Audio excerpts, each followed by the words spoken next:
November 13th, and this is The View with Catherine Chang. Today's topic is TSMC founder as Taiwan APEC envoy. Taiwan President Tsai has appointed TSMC founder Morris Chang as her special envoy to APEC summit from November 15th to 17th. It will be Chang's seventh time as APEC envoy. Here are some points.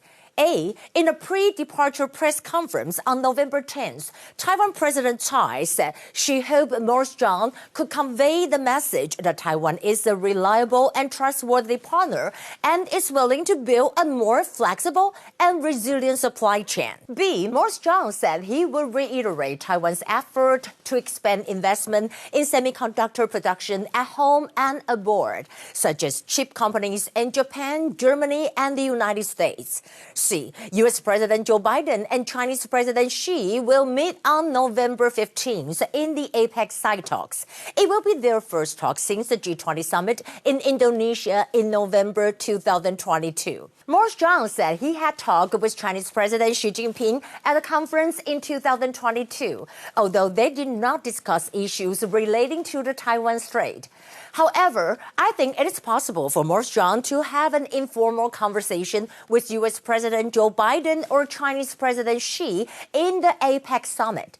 Since the U.S. has deployed export restrictions on advanced chip to China, how TSMC reacts will interest both U.S. and China. TSMC said the chip restrictions have a limited and manageable impact on Taiwanese companies. But how about the Chinese or U.S. companies? I think both Biden and Xi would eager to know how Morris Chang perceives it. Here are the top stories. First, I want to talk about representatives of Taiwan's allies at the United Nations visit Taiwan. President Tsai will meet with the diplomatic corps of permanent representatives to the United Nations from Taiwan's diplomatic allies. They will discuss the economic and political developments in Taiwan. Moreover, U.S. Commerce Secretary dismissed the prospect of war over Taiwan. U.S. Commerce Secretary Raimondo told CNN that the idea of a military conflict between China and the United States over Taiwan is unlikely to occur. She believed that both the U.S. and China have a desire to stabilize their relationship. At the same time, Raimondo conveyed to China that the discussions on matters of national security, especially semiconductor chips in advanced weapons, are non-negotiable. She also said that I have to use every tool to make sure our most sophisticated semiconductor chips and artificial intelligence models never get into the hands of the Chinese military. And also, White House National Security Advisor Jake Sullivan said in a CBS interview that President Biden will push Chinese President Xi to restore military ties. And Sullivan also told CNN that it's a top agenda item for Biden-Xi summit, so it does not tip over into conflict. In addition, APEC summit, Taiwan bilateral talks aim to secure entry into CPTPP.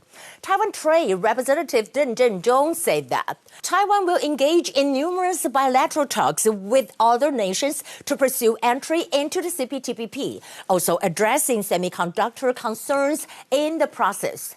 On the other hand, AIT chair opposes election interference in Taiwan. American Institute in Taiwan chairperson Laura Rosenberger resists outside meddling in Taiwan's upcoming election. And she said that the U.S. opposes outside interference by any factor in Taiwan's election and look forward to working with members of Taiwan's voters to as the next leader. In the end, I want to share with you that Coldplay held their concert in Kaohsiung. The concert attracted more than 80,000 fans per day. Well, we can see over here that this is the concert on Sunday night. And also, their lead singer, we can see over here that Chris Martin greeted the audience asking, "Hello, everyone, and have you eaten?" Well, actually, in Taiwanese, and we can see that the audience just went wild. Well, that is a very interesting concert. Well, that would be the view for today. I'm Catherine Chang from Taipei, and today's Monday. I hope you all have a nice Monday, and I'll see you again.